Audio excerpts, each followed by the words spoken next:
Welcome to Season 17 on the Aveley Road to Glory Let's Play series. And we're still wanting to win that Champions League that we just can't seem to get past Real Madrid in. But hopefully this will be the season. So let's go and have a look at some transfers that we're going to make. And we've also got news on a new stadium.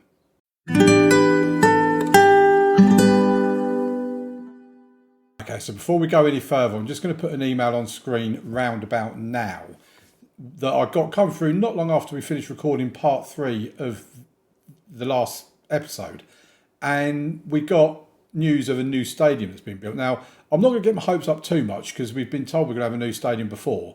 It spent 2 years in the planning permission stage, and then we got told that they couldn't get planning permission. So I'm not going to get too hopeful on that. But the difference this time is that they actually came to me with it rather than me going to them. Now, if we have a look at the facilities page on the club info, down here where it's got future stadium plans, stage, searching for site, planned capacity 36,187, and it's going to be an all-seater stadium. Now, hopefully we do get this new contract, this new stadium, sorry. And if you look over here at Legends, I'm actually in the Club Legends screen now. So I'm absolutely expecting that I will have the stadium named after me. You know, it will be the Damien Hills Arena or Damien Hill Stadium or something like that. In terms of other people on the Icons favourite personnel, Lorenzo Espirito Santo is on the favourite personnel list. John Benton has moved over to the Icons list, but I'm glad to see old John Benton sitting over there.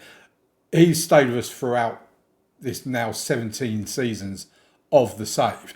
Now, if we get into transfer news and we're going to transfer history, let's just pop back here, see if there's any news. Yeah, so Anthony Geertz went to Wolves for 7.75 million. Luca Galina has left the club as well. He's gone to Everton for 55 million, raising to 63 million.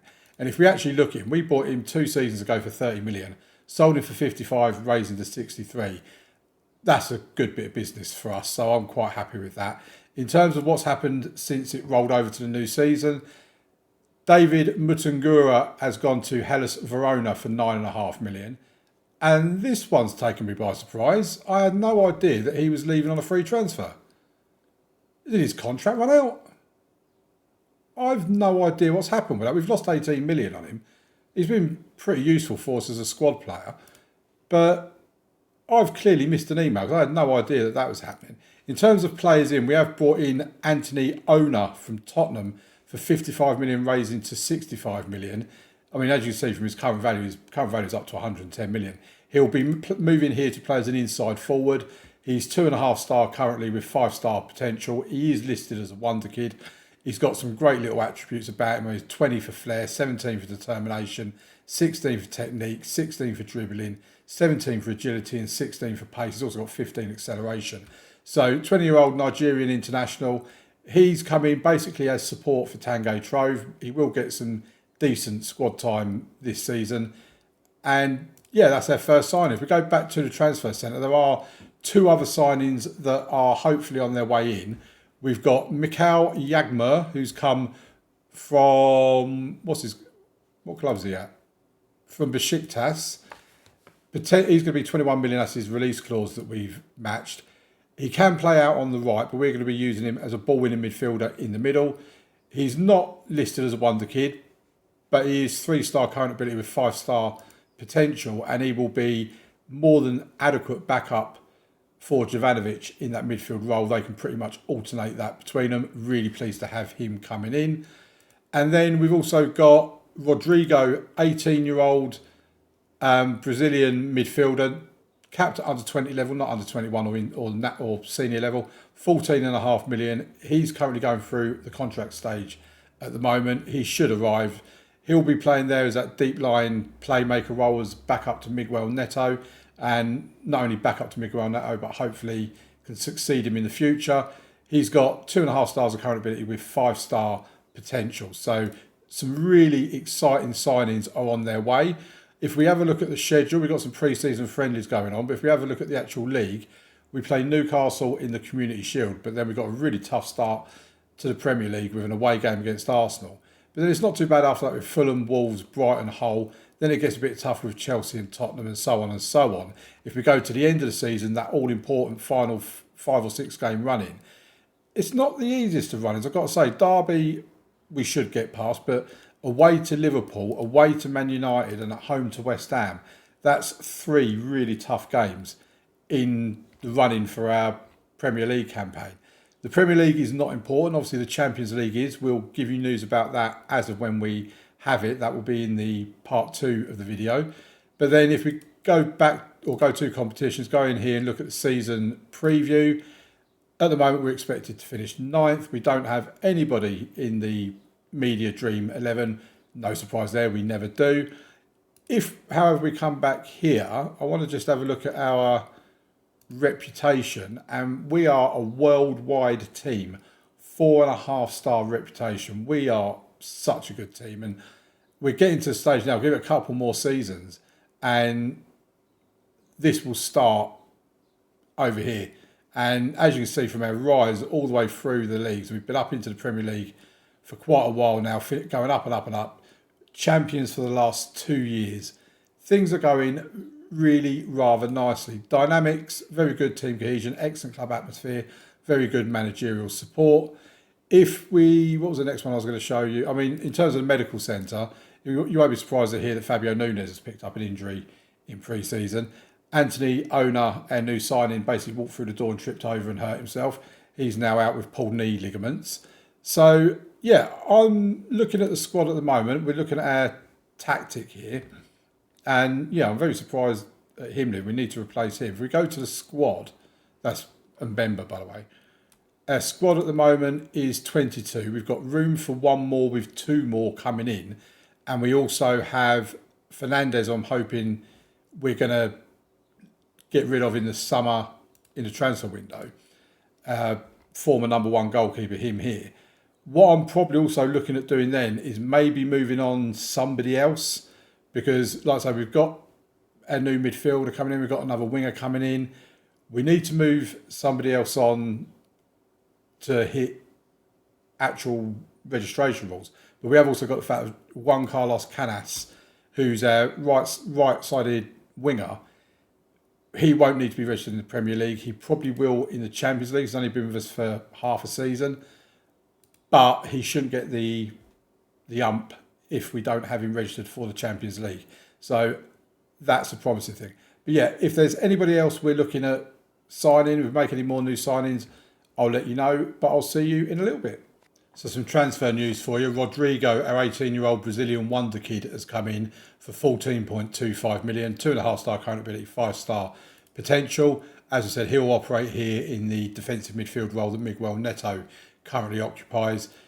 And yeah, we're just looking for him to provide some support, some backup. He is a wonder kid. We want to give him some game time, of course, obviously. In addition to that transfer news, if we come over here, Mikael Jagma has also come in. I'm not sure if I mentioned that previously. Leonardo Fernandez has gone for 26 million, rising potentially for 27 million. When you look at his history, he arrived for us 5 years ago for 7.5 million. We've now made nearly £20 million profit. And he's been a really decent player for us as well.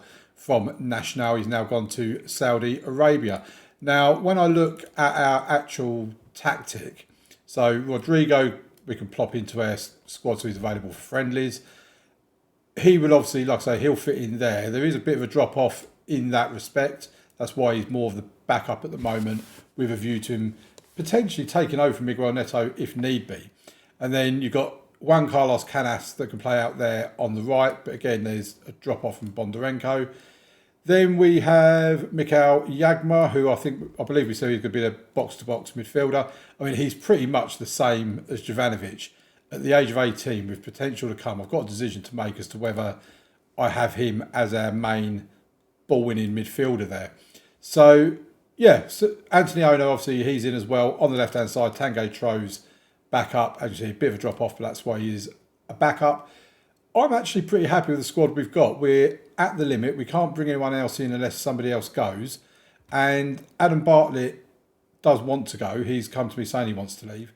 We've offered him out via the transfer room. There's Bournemouth, Sunderland and Wolves that are interested in him. We've offered him for 29 million. We did originally get him from AC Milan for 2.7 million. And he's actually been a very useful utility player for us. He can play in central midfield in the central midfield role, not the ball winning midfielder role. He can play up front. He can play out on the right as well. He's just been generally a really useful player. I will be sorry to see him go. But out of everyone in the squad, he's probably the one that I'd rather leave, as I would like to bring in a left-sided defender. So, someone that can play where Noah Nicholson does, but can also provide backup for Fabio Nunes in the left wing-back position. Because at the moment, when Nunes gets injured multiple times throughout the season, Capaccio can come in and play there, but as you say, that's quite the drop-off. Lasana Haba can play there, but it's also a drop-off from what we're used to. After that, we're pretty much looking at maybe Andy Mendoza going in on the right and Haba coming over to the left, something like that. And also, Andy Mendoza is the only one that can really play at centre-back as well. So we would like to get another centre-back in if possible, because our youth team isn't really up to scratch in that regard. If we have a look at the pre-season friendlies that we've played so far, some good wins. We've had a 3-1 win against Celta Vigo. That was a really good win because they're meant to be similar to our level. 3-0 win against Slavia Prague. 5-0 win against Sacramento, one or two of the US. 6-1 win against New Mexico. And a 4-1 win against SK Rapid. We've got Nice and Monaco still to play before we then have the Community Shield against Newcastle. And I'll bring you back just before the game against Arsenal, unless there's anything else to bring you back for beforehand. So a little bit about the homegrown thing. We've got Lansana Haba, who's our right back. He's homegrown at club by this time next year, basically. So this time next season, he will qualify as homegrown at club, which is quite handy because at the moment we only have Miguel Neto and Bruce Pratt. And at the moment, I've got to struggle keeping Bruce Pratt here because I've tried offering him a contract and he doesn't want to know. So I'll just see if we can do anything here. But yeah, unfortunately, he doesn't want to sign an extension. That could be a problem because he is a homegrown at club player. We would like to keep him here, but unfortunately, he's out of contract at the end of the season. So the aim is to try and give him a bit of game time this season in the hope we can persuade him into signing a new contract. Because if we can, we'd then have 3 players that are homegrown at club. More than enough players that are homegrown at nation. Now, Adam Bartlett is probably going to be leaving. He turned down an offer from Wolves. I've now gone and bought a new player that I'll show you in a second for the defence like I wanted. My aim with him is he'll be registered for the Premier League, but he just won't be registered for the Champions League. He'll probably kick off and end up wanting to leave. Like I say, he turned down a £27 million offer from Wolves. Aston Villa then came in with a £21 million offer, and he's like, oh yeah, I really want to talk to them.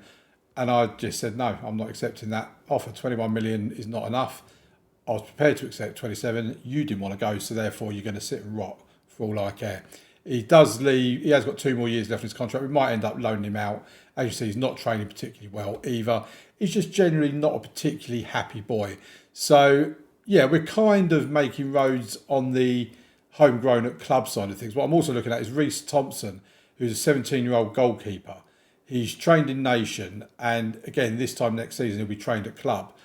He's a rubbish goalkeeper. He's 1-star current ability with 2 to 3-star potential. I'm looking at him potentially being our backup goalkeeper next season. Adeo, our number 1 at the moment, doesn't seem to have issues with getting injured. Hopefully it stays that way. It would be a huge gamble, but it would also mean that we could get rid of Carlos Segura and just have him sitting there ready to come in as of when we need him to. But we don't know. We'll see. That's all for next season. If we look at a transfer history, we have brought in Lewis Macias from Tottenham for 65 million. I mean, they've done pretty good business. They bought him from Pachuca a couple of years ago for 7.75 million. He's barely played for them. He's made 2 league appearances there, which are both substitute appearances. 12 appearances there, 6 subs, 6 starts. And then we've gone and bought him for £65 million. His value is a lot higher now. He can play anywhere across the back. So if we go to our squad screen, he will automatically pop in there ahead of Capaccio. He will provide that cover left, right, in the middle if we need be. We're really quite happy with that. If we actually look at a starting lineup, we're not actually any different in terms of starting lineup as what we were last season. Obviously, Pineda come in midway through the season. We've got Bondarenko, who's not quite match fit yet, but he's probably okay to start. He'll pass the fitness test, no doubt. If we look at our schedule at the pre-season friendlies, we did win the Community Shield against Newcastle 3-2. We were very lucky to win this game. I've got to say, we did not deserve to win this game. They had 11 shots on target compared to our 5. Dominated possession, much, much better XG. And they missed a penalty to take it to 2 penalties in the 95th minute. We got goals from Diabate, Bondarenko and Trove. Assists coming from 2 from Nunes, 1 from Espirito Santo. Yeah, we got away with that. We were quite lucky to win the Community Shield. But what it does mean is we are back-to-back winners of the Community Shield, as we are with the Premier League. So that's 2 Community Shield trophies to our name. It's the 6th of August today. We now play Arsenal with Jared Gillett as the referee. And that's pretty much all I need to show you. So I'm going to play through up until the 1st of January-ish, where we're due to play Fulham. And I'll see you on part 2 to see how we're getting on. Well, the Premier League's going pretty well. We are currently top of the Premier League by 9 points clear of Arsenal in 2nd place. Manchester United are 11 points behind us in 3rd and Newcastle 12 points behind in 4th. Newcastle, to be fair, at the start of the season, they looked like they were really pushing for title charge. They were something like 12 wins from 12 games. We just quickly have a look at their schedule. And yeah, see here, all these Premier League, then they got a draw, then a win, a draw, a win, a draw, a win. They were looking unbeatable at the start of the season in terms of the Premier League. And then they got to here and they got beaten by Sunderland. Then a draw with Man United, then a defeat to West Ham, defeat to Bournemouth, draw with Tottenham, defeat to Arsenal, draw with Fulham.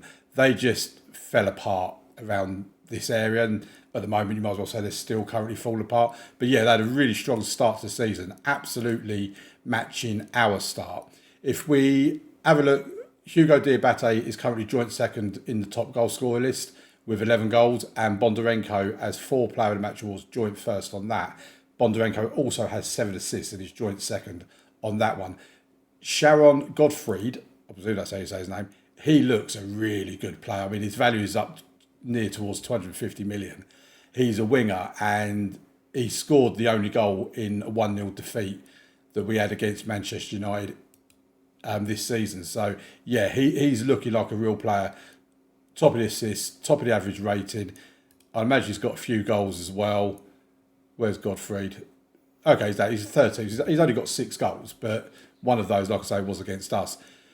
If we go back to the competitions and we have a look at the Champions League, we are currently sitting in 7th with 4 wins, a draw and a defeat.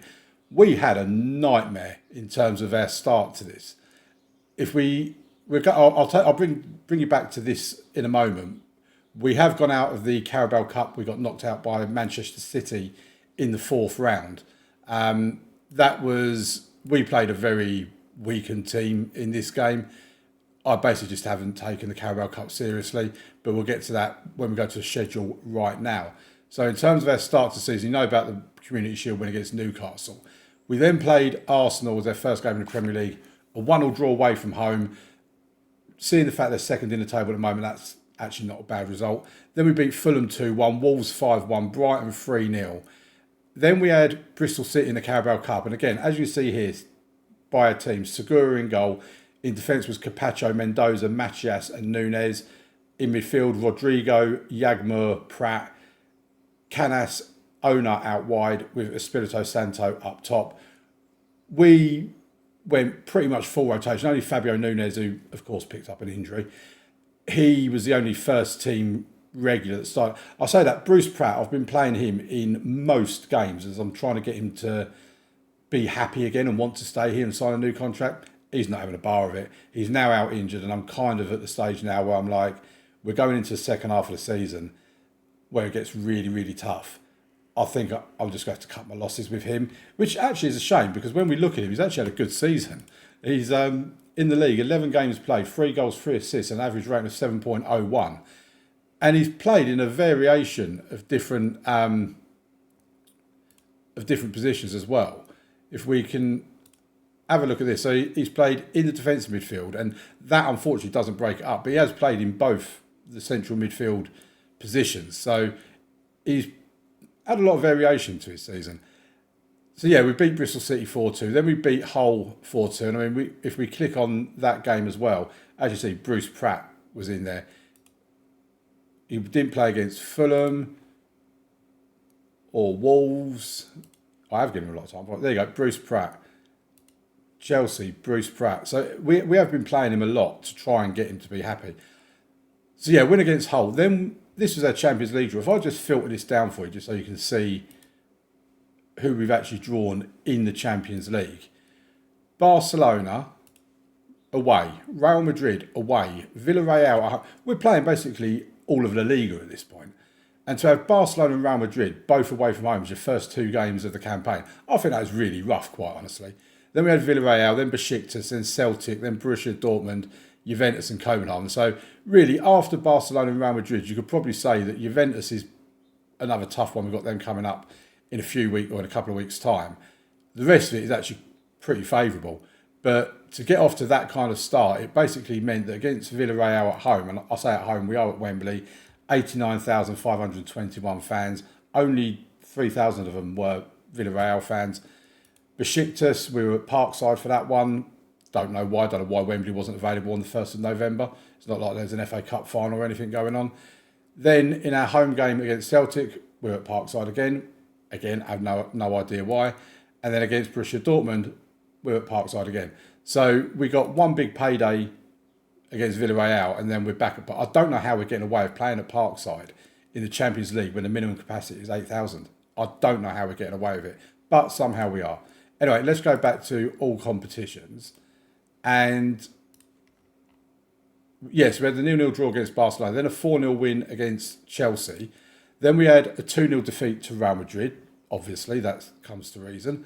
Then we had a 2-1 win against Tottenham, a 2-1 win against Everton, a 5-1 win against Villarreal. And then we slipped up against Newcastle. I say slipped up, it was a 1-1 draw.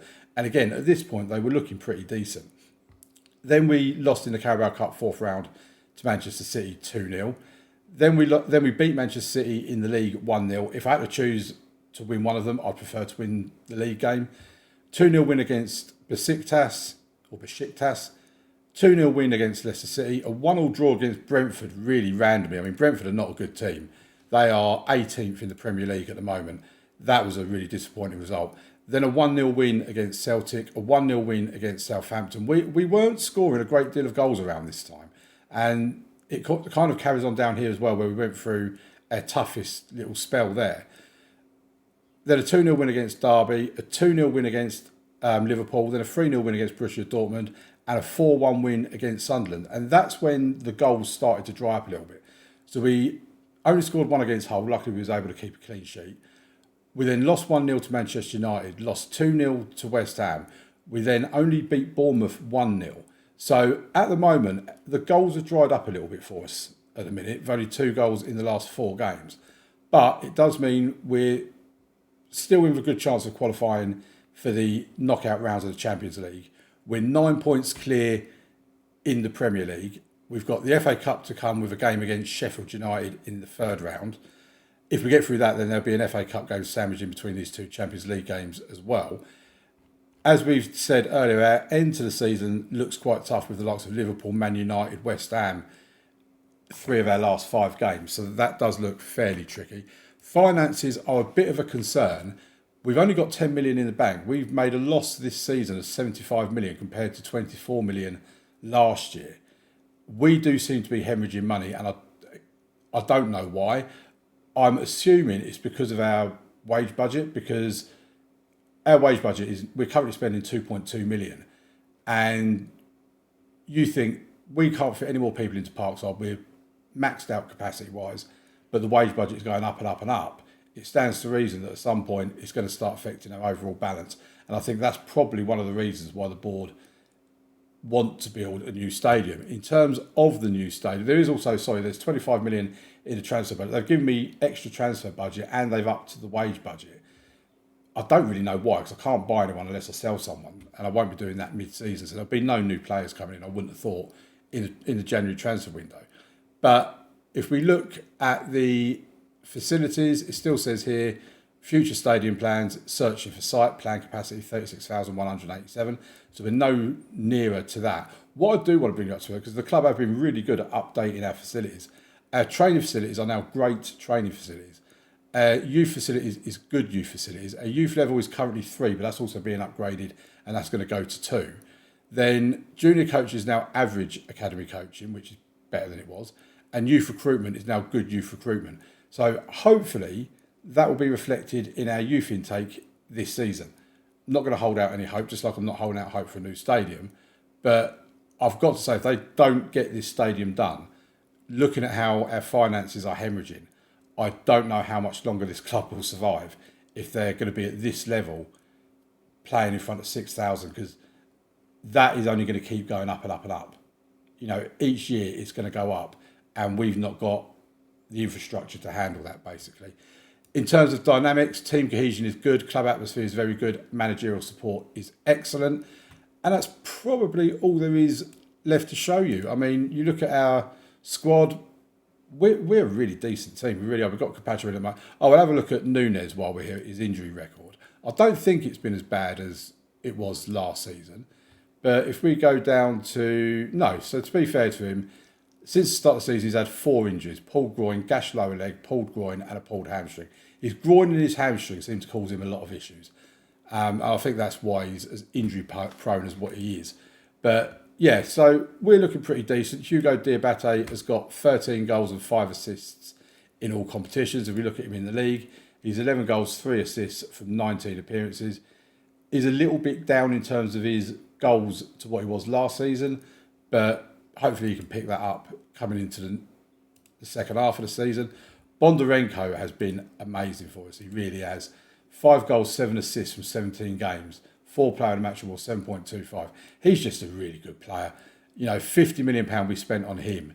He is now 26 years old, Ukrainian. He can still get a little bit better as well. He has been a proper decent signing. When he's not in the team, we do miss him. We have been giving some game time as well to our younger players, the likes of Rodrigo that we signed. He's, in terms of the league, he's made 9 appearances with 1 goal, playing in that defensive midfield position. Mikhail Yagma, if we have a look at him, he's made 14 appearances, 7 starts, 7 substitute appearances, 2 goals, 2 assists from the ball-winning midfield position. And I do also want to highlight Canas. Where has he gone? There he is. Juan Carlos Canas. He is an amazing player. I think he's going to be the replacement for Bondarenko. He's 19 years old. In the league, 6 appearances, 2 goals, 1 assist at 6.82. In all competitions, he's 10 appearances, 7 of which are starts, 4 assists, 4 goals, 1 assist. He's just looked really good when he's come in, and I've been so happy with him. So, yeah, that's how things are going at the moment. I'll see you in part 3, where we'll see whether we've won the Champions League or not, and the other competitions as well, obviously. Oh, ladies and gentlemen, we have done it. We have won the Champions League. We've beaten Bayern Munich on penalties in the final, and I am giddy with excitement. The last time you was with me, we were still to play Juventus and Copenhagen in the league, and we beat Juventus 1-0, we beat Copenhagen 4-1, or Copenhagen. We did finish 4th in our group. West Ham actually topped the group, but went out in the round of 16, I believe it was. And Bayern obviously finished in 2nd, they were right up there as well. Then in the first knockout round, the round of 16, we had Lyon. We beat them 5-3 on aggregate, 2-1 win in the away leg and a 3-2 win in the home leg. Then we played PSG, and that was a tight one. In the quarterfinals, 1-0 we won the home leg and 0-0 in the away leg, putting us through obviously 1-0 on aggregate. And then we got drawn against Real Madrid. And throughout all of this, I was just praying somebody was going to knock Real Madrid out. But unfortunately, they didn't, or fortunately, as it turns out in the end. The first leg was away from home. Hugo Diabate getting the only goal for us in a 1-1 draw. And I was happy with that. We were absolutely smashed in terms of shots on target, XG, possession, passes completed, even just everything about that. Real Madrid should have won that easily, quite honestly. But we got a 1-1 draw. I was delighted with that. The aim in an away leg in Europe is don't be out of the game. Even if you're going to lose, just lose by one goal, 1-0, 2-1, 3-2, whatever. But just try and stay in the game. So the fact that we actually got a 1-1 draw with Real Madrid, so happy about. Then in the second leg at home, a 2-0 win. Bondarenko and Pineda with a goal. Pineda getting a goal in the 95th minute to just make me so happy that we'd beaten Real Madrid, because all the time we were 1-0 up, it was always in the balance. Looking at the stats, as you can see, we were the better team statistically, maybe with the exception of possession, which was pretty much 50-50. But yeah, all the time you're only 1-0 up, you're just thinking all they've got to do is score one goal and this is going to extra time. So of course, when Pineda scored from a Canas cross, I was just so happy. And then Bayern Munich in the final, they really made us work for it, Bayern Munich. 1-1, goals from Trove with the assist from Pineda. They got a goal from Monnier, assisted by Llorente. And then, it stayed that way after extra time, went to penalties. In terms of the actual statistics, it's pretty even. Bayern maybe just about edged it, but it was pretty even. But bear in mind, we also had Tanguy Trove, who scored their goal, also pick up a second yellow card and got sent off in the 71st minute, which means we had 29 minutes of normal time, then the half an hour of extra time of playing with 10 men. That's nearly an hour of playing against Bayern Munich in a Champions League final with 10 men. That is not an easy task. Bondarenko having probably one of the worst games he's ever played for us, to be fair. So we've won the Champions League. We can look at the past winners of it now, and obviously we're here as runners-up to Real Madrid there, but we have our name in lights. Our name is there. 2039-40 season, winner Aveley, runner Bayern Munich at the Ataturk Olympic Stadium in Istanbul, Turkey. I was so delighted. And that basically capped off what has been a phenomenal season for us. If we filter down, we obviously know that the Carabao Cup didn't go our way, but if we have a look at the FA Cup, we won that on penalties, beating West Ham 0-0 after extra time, and the penalties just went on forever. Poor Mikhail Yagmo missed his penalty here. He also missed the second penalty that he took in the shootout down here. He also missed a penalty in the Champions League game as well. So I don't really know why he's one of our penalty takers, to be honest. But yes, statistically, very close game. We did edge it on XG and possession, but shots on target was the same. It was a tight game. Penalties was probably the right way to solve it. We beat Chelsea 2-1 in the semi-final, Ipswich 2-1 after extra time in the quarter-final. And as you can see from the team here, with Capacho, Mendoza, Matias, Nunes, Rodrigo, Yagma, Pratt, Canas, Ona, Diabate, we had a much rotated team through most of this competition, really. We had a strong team for the game against Sunderland, but again, we still had the likes of Rodrigo and Yagma, Canas, Ona. So it was only really, I think, once we got to the semi-final, we started taking it a bit more seriously. We still had Rodrigo on the side, but we had Jovanovic and Pineda, Bondarenko, Trove, and then obviously in the final we go strong anyway, because it's a final. You have to go strong in a final. So the FA Cup and the Champions League added to the Community Shield that we already won earlier on in the season. And then there's the Premier League, which we won at a canter. And I don't think that's a surprise when you consider where we were at the midway point of the season. We were 9 points clear at the midway point of the season, just before we played Fulham. We went on and beat Fulham 4-1, Arsenal 1-0, 5-1 against Wolves. We had a 2-2 draw against Brighton. We also had a 1-0 defeat here against Tottenham. And rather frustratingly, another draw with Brentford.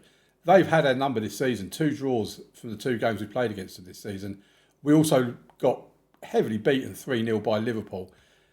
A 1-0 win against Sunderland, a 1-1 draw with Man United, a 2-0 win against West Ham, and a 2-2 draw against Bournemouth. By this point, I was playing John Paul Bonner, who's one of our youngsters, 18-year-old. I was playing him for the last few games of the season, so I wanted him to get a Premier Division winners medal. He's made 3 appearances, 6.53.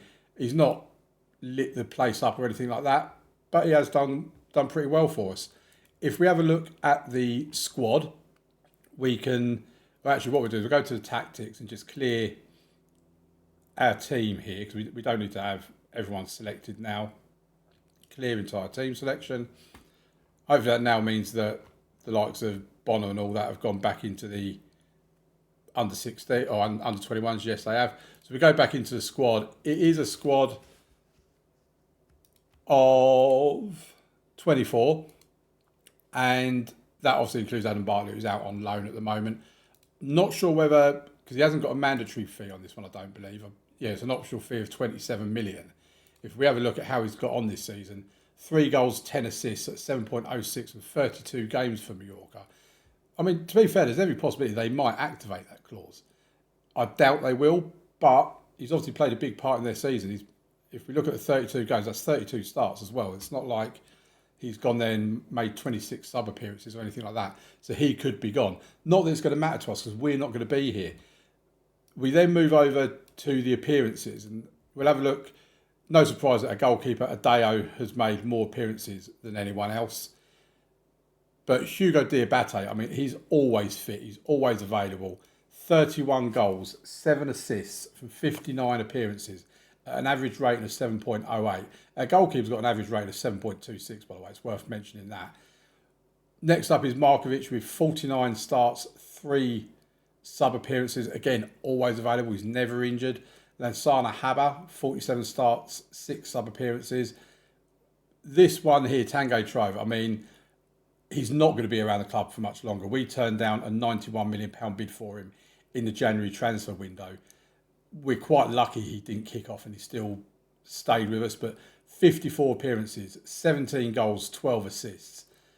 He has been nothing short of exceptional. And then you've got Bondarenko, who's 54 appearances as well, with a couple less starts than Tanguy Trove. 17 goals, same as Tanguy Trove, but had 15 assists, but 7.12. Them two and Diabate, along with our goalkeeper, are massive reasons to why we have been so successful this season. Even Fabio Nunes, our wonder kid left back, he got a, where are we? Yeah, he's got 7.03, 2 goals, 6 assists from 50 appearances. He's actually been fit for most of the season, which is unlike him. So we've got a really good season out of him. Jovanovic as well, just want to throw flowers on him because 53 appearances, 5 goals, 6 assists at 7.03. He's a support ball-winning midfielder who just does a job. Same with Miguel, Neto and Rodrigo when they play in the deep line playmaker role behind the 2 midfielders. They just do such a good job. And I've really enjoyed this Aveley team. I really have. It's been an amazing team. If we look at the finances, we've got £48.9 million in the bank. We've got a transfer budget of 62.3 million and a wage budget of 2.7 million. Now, it's worth knowing all this because this is the end of the Aveley series. There won't be me doing these videos anymore after this one, with the exception of next week where I'm going to do a 5 years in the future save. So at the end of this episode, I'm going to resign from the club, be an unemployed manager, and I'm just going to holiday 5 years into the future. And we'll come back next week, 2 p.m. Sunday as always, and see how Aveley are doing 5 years in the future. Now, what I would like to see is, I think we've left the club in a really good position. They're back-to-back winners of the Premier League. They're winners of the Champions League, FA Cup winners. They've got the World Club Championship coming up that I was tempted to play through, but decided we've got to end it at some point. Otherwise, we'll just keep going and keep going. But if we look at the club info screen, have a look at the facilities. We've got great training facilities and they are being upgraded as well. So that's going to end up being probably excellent, exceptional, maybe even state-of-the-art training facilities. We've got good youth facilities. We've got average academy coaching and good youth recruitment. It's all going in the right direction. In terms of the new stadium, it's searching for site, planned capacity 36,187. On the understanding that they complete that and they do get the new stadium 36,187, then that's going to be massive for the club to be able to then keep competing. Because obviously, like I said earlier on in the episode, that the wage budget keeps going up year on year. It's gone up again. It's now 2.6 million from 2.3 million. we have been hemorrhaging money this season. They will hemorrhage money even more next season because they've not got the money coming in for having a big enough stadium. So providing that gets completed within the next year or two, then they should be fine financially. They really should. I mean, if we look at them here, wherever it tells you about the finances, somewhere usually says what your finances are like. And I can't find it, but there you go, finances. They are rich. They are a rich football club. So as long as they can carry on bringing that money in, they do need Champions League football season after season. And that's kind of my concern, because it won't. I'm kind of expecting them to be around the Europa League, Conference League places when we finish in 5 years.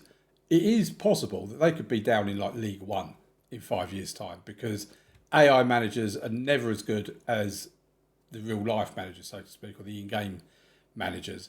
And I'm just absolutely fascinated to see where Aveley end up in 5 years' time. Let me know in the comments where you think they'll be. Will they win anything? What do you think they'll win? Do you think the stadium will actually end up being completed?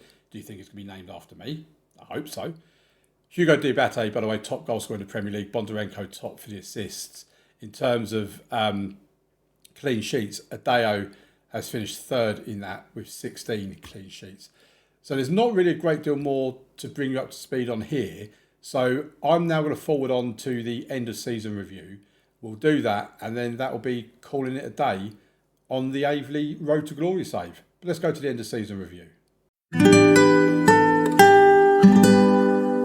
And look at that, 4 trophies on our end of season review. The Community Shield, the FA Cup, the the Champions League and the Premier League. We've now won every trophy, with the exception of the World Club Championship. We've won every trophy that we can win. We haven't been in the Europa League and the Conference League, but we've won all of the others. Let's have a look at the new arrivals. Luis Macias is the first one on here. We've got him from Tottenham for 65 million. They're giving him a C. I think he was a pretty decent sign. He made 22 starts, 28 sub appearances, 1 goal, 5 assists, 6.91. He's done a decent job. Could say he's a bit expensive being a backup option at 65 million. Do feel I had my pants pulled down a little bit by Tottenham there, but it is what it is. Mikhail Yagma, 19-year-old wonder kid from Besiktas, 21 million, 21 starts, 19 sub appearances, 2 goals, 4 assists at 6.79. He looks a decent player. Is he going to be as good as Jovanovic? I'm not sure, but he does look a really decent option. Buying him at 21 million, they will definitely get a profit on him in the future. Rodrigo, 19-year-old wonder kid from CTB. Don't know who that is. Let me know in the comments. 14.25 million, 32 starts, 5 sub appearances, 4 goals, 2 assists at 6.79.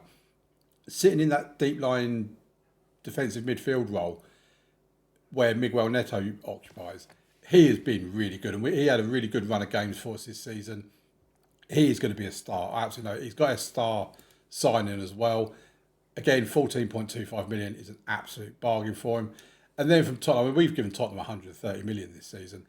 We've got Anthony Ona, who was away on African Cup of Nations duty. 16 starts, 13 sub appearances, 2 goals, 2 assists at 6.74. Probably underperformed this season, but again, he's young. I'm not sure they get much of a profit on him. It might even be a loss, but he's been decent on the left-hand side for when we've had to give Tanguy Trove a rest. We then move on to the season to remember. I've never done the players out. Move on to the season to remember. I mean, we've kind of covered all this anyway. First in the Premier League, winners of the Champions League, winners of the FA Cup. I mean, they've given us a B for the FA Cup. I mean, we won it. I don't know what else they wanted us to do. Carabao Cup, knocked out in the 4th round by Manchester City, and obviously we win the Community Shield. Again, a B minus. I don't know what more you want me to do. We've won the competition. Can we go back and have a look at the transfers out? Leonardo Fernandez, he went to Al Hilal for 27 million. Seems to be doing a reasonable job. He's on a 7.55 from 42 appearances. Well done to him. David Mutangura went to Hellas Veronas for 9.5 million. And he's playing regularly for them. 2 goals, 3 assists. He's had a decent enough season. Gauthier Mbemba, I have no idea how he managed to leave. He left on a free transfer. And I'm completely and utterly perplexed by it. All I can imagine is he must have been out of contract, and somehow I just didn't know. Luca Galina went to Everton for £63 million. They've got relegated, by the way, so enjoy playing Championship football next season, Luca. If you stayed with us, you would have got some chances in the first team and some decent winners' medals as well. If we have a look at the season's results, we've just done that. Moments to remember, the biggest win was a 5-1 win away to Wolves. Nunes, Yagma, Rodrigo, Deriva and Pratt getting on the score sheet. Match to remember was a 5-1 Champions League win against Villarreal. Pineda, Jovanovic, Bondarenko, Markovic and Mendoza getting on the score sheet in that one. And the goal of the season was Nunes, lovely goal from the left back as it's a curling shot from 22 metres. And that did actually win the overall goal of the season as well. It's not just our goal of the season. He got that as the actual Premier League goal of the season. We're currently a 5-star worldwide reputation team. If there's any doubt about me ending the save now, we've left the club as a 5-star rated club. We're a 5-star rated manager. We've won the Premier League. We've won the Champions League. There really is nothing more for us to achieve here other than just asserting their dominance. Sponsorship-wise, that's slightly gone up. There's been a slight drop in broadcast revenue. Corporate and hospitality has gone up slightly. Been a bit of an increase by 20 million of competition prize money, and Matchday commercial and retail has gone down. In terms of our shirt sales, Adeo has replaced Fernandez in that. We've also got Bondarenko, Nicholson, Trove and Deriva. 12.51 million made in merchandise sales. All-star 11 for the team. Adeo in goal, Nunes at left back, Habba at right back, Mendoza and Nicholson in the middle. Don't agree with that. That's Markovic in there. I don't know why Mendoza's been given it. Maybe he's got a higher rating. Neto, Deriva and Jovanovic. I'd maybe argue it was Pineda here, but we'll give it to him. Trove and Bondarenko out wide with Diabate up top. Them three there, combined with Jovanovic and Adeo. I mean, that's kind of the spine of the team that you're looking at right there. Only 3 away from actually having an all-green first 11.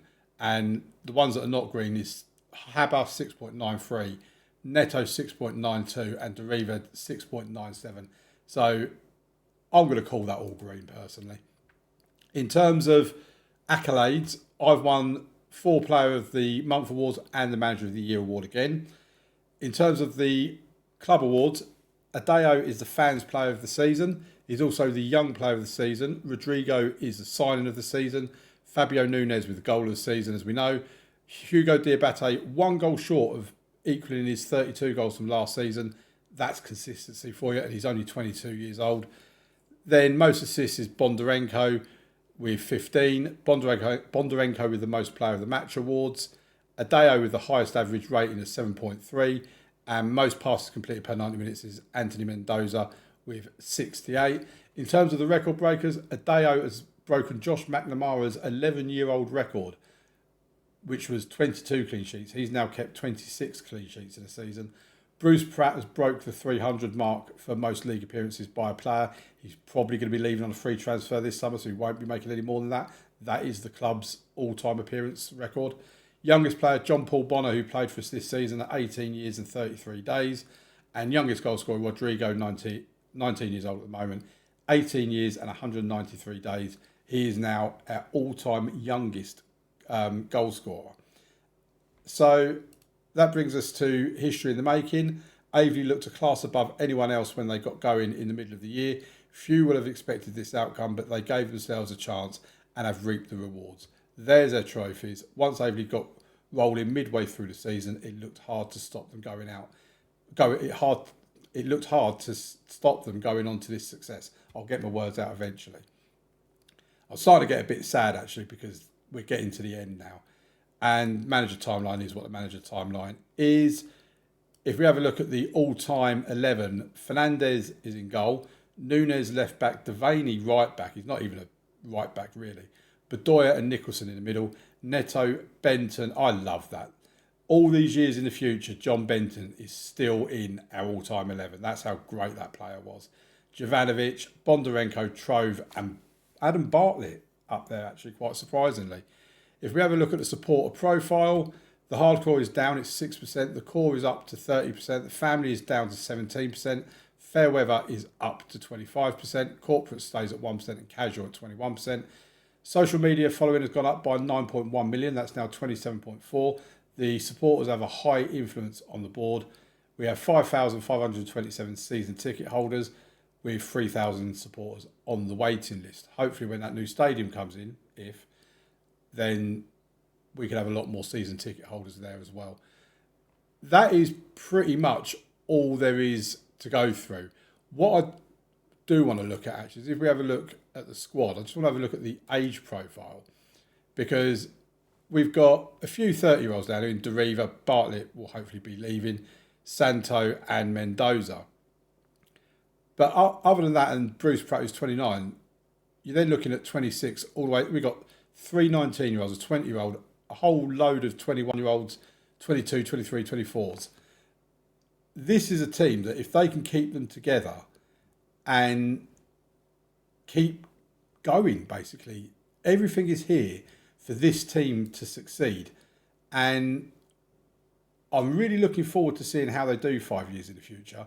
I'm also a little bit apprehensive. Now, in terms of the future plans for this slot on the channel, Sunday 2 p.m. slot, as I say, next week there'll be a 5 years in the future video.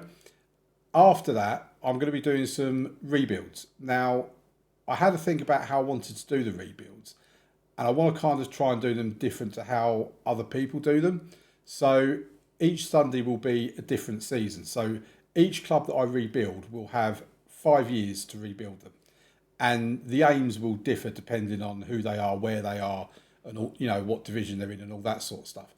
The first one we're going to be doing, which will be on the 14th of April, will be rebuilding Blackburn Rovers, one of the very first winners of the Premier League. They've had a long time away from the Premier League. The aim is going to be to get them back into the Premier League and to win the Premier League inside 5 seasons. Now, what I'm going to do is the 14th of April will be season 1, and the next Sunday will be season 2, the following season 3, etc., etc. Once the 5 years is up for that, we will then move on to the next club that I'm going to be rebuilding. So there'll be 5 episodes per club, 1 episode per week for 5 weeks, effectively. So hopefully you like that. If there's any suggestions from you who you'd like to see me do a rebuild with, please let me know in the comments. I have picked the first 2. Like I say, Blackburn Road is going to be the first one. I've got another one lined up after that.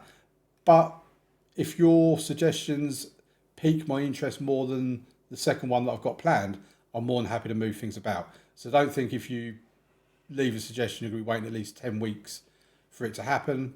Just let me know. And like I say, if I like it, I'll do it. Leave a little bit of a story behind it as well as to the reason why you think I should do it. Leave a like on the video, please. I'd really, really appreciate that. If you're not subscribed to the channel, please do subscribe. Turn on your notifications so you get alerted every time I post. Obviously, I'll be back tomorrow for the next instalment of Bottoms Up, Monday to Friday, 6 p.m. But I'll see you again next week for 5 years in the future with Aveley. Thank you so much for watching these Aveley videos. It really does mean a lot to see your viewership. They've been among my best videos on this channel, most viewed videos on this channel, and that's down to you guys. So thank you very much for watching it. I really do appreciate it, and I'll see you again next week. Thank you very much. Bye-bye.